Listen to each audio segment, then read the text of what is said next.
Assalamualaikum warahmatullahi wabarakatuh. Perkenalkan, nama saya Winda Astuti, NIM 2001143364, kelas 4C. Dosen pengampu Bapak Asrunul Iskromi, Magister Komputer. Baiklah, di sini saya akan menjelaskan materi tentang media pembelajaran sumber daya alam. Yang pertama, tujuan pembelajaran. Tujuan pembelajaran sumber daya alam dapat bervariasi tergantung pada konteks dan tingkat pendidikan. Berikut adalah beberapa tujuan umum dalam pembelajaran sumber daya alam. Yang pertama, memahami pentingnya sumber daya alam. Tujuan utama pembelajaran sumber daya alam adalah membantu siswa memahami pentingnya sumber daya alam bagi kehidupan manusia. Melibatkan pemahaman tentang bagaimana sumber daya alam digunakan untuk memenuhi kebutuhan manusia, seperti makanan, air, udara bersih, dan bahan baku untuk industri. Yang kedua, menjaga sumber daya alam. Pembelajaran sumber daya alam juga bertujuan untuk mengajarkan siswa tentang pentingnya menjaga kebersihan lingkungan. Yang ketiga, mempelajari jenis sumber daya alam. Pembelajaran sumber daya alam juga mencakup pemahaman tentang jenis-jenis sumber daya alam seperti mineral, tanah, air, energi, dan keragaman hayati. Siswa akan belajar tentang distribusi, karakteristik, dan pemanfaatan sumber daya alam. Yang keempat, mendorong kesadaran lingkungan. Pembelajaran sumber daya alam juga bertujuan untuk mendorong kesadaran lingkungan dan tanggung jawab siswa terhadap lingkungan alam, melibatkan membangun pemahaman tentang pentingnya kooperasi pengelolaan yang berkelanjutan dan perlindungan sumber daya alam bagi generasi saat ini dan masa depan. Yang kelima, mendorong partisipasi aktif dalam pengelolaan sumber daya alam. Pembelajaran sumber daya alam juga dapat mendorong siswa untuk terlibat secara aktif dalam pengelolaan sumber daya alam di tingkat individu, masyarakat, atau pemerintahan. Ini termasuk pembelajaran tentang prinsip-prinsip desain kebijakan, tingkat pendidikan, pengembangan ramah lingkungan, dan praktik pengelolaan yang berkelanjutan. Selanjutnya, yang kedua, pengertian sumber daya alam. Apa itu sumber daya alam?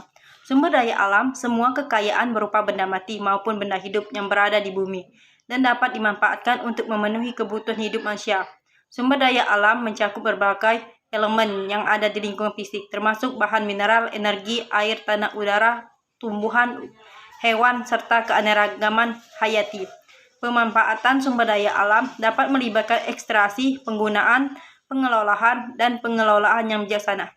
Pentingnya untuk memahami nilai yang keterbatasan sumber daya alam, serta perlunya menjaga keberlanjutan penggunaan agar dapat memenuhi kebutuhan manusia saat ini dan masa depan, serta menjaga keseimbangan ekosistem dan lingkungan alam. Yang ketiga, macam-macam sumber daya alam. 1. Berdasarkan jenisnya. Yang kedua, berdasarkan sifatnya. Yang ketiga, berdasarkan prosesnya. Dibagi menjadi 2. Yang pertama, sumber daya alam hayati. Sumber daya alam yang berasal dari makhluk hidup. Contohnya tumbuh-tumbuhan dan hewan.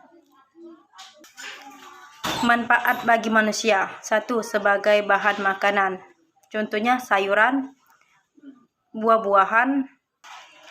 Yang kedua, sebagai obat-obatan.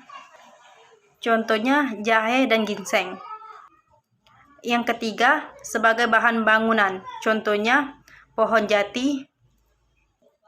Selanjutnya, sumber daya alam non-hayati.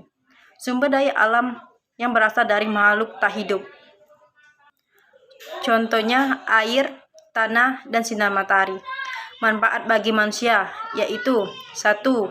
Sebagai sumber minuman, air mineral. Yang kedua, matahari sebagai sumber penerangan. Yang ketiga, sumber bangunan. Contohnya pasir dan tanah. Selanjutnya, berdasarkan sifatnya. 1. Dapat diperbarui. Sumber daya alam yang dapat disediakan kembali setelah habis digunakan, mempunyai sifat pulih kembali sehingga dapat terus digunakan. Contohnya air. Air dapat digunakan mengalami proses siklus air, sedangkan hewan mengalami proses berkembang biak. Selanjutnya, tidak dapat diperbarui. Sumber daya alam yang sulit disediakan kembali setelah habis digunakan, mempunyai sifat pulih sangat lama karena mengalami proses pengeboran, pengelolaan, dan lainnya. Contohnya, batu bara dapat digunakan sebagai bahan bakar pembangkit listrik dan produksi besi dan baja. Bahan bakar minyak dapat digunakan sebagai bahan bakar kendaraan dan bahan bakar kompor. Selanjutnya, berdasarkan prosesnya dibagi menjadi dua. Yang pertama, dapat langsung digunakan. Sumber daya alam yang langsung digunakan tanpa adanya teknologi, contohnya buah-buahan dan sayuran. Yang kedua, tidak dapat digunakan. Sumber daya alam yang biasanya dikonsumsi setelah diproses menggunakan teknologi. Contohnya, batu bara, minyak goreng. Selanjutnya, sumber daya alam dipengaruhi oleh lingkungan. Kondisi lingkungan sangat mempengaruhi keadaan yang kualitas. Sumber daya alam lingkungan yang terawat membuat sumber daya alam berkualitas baik.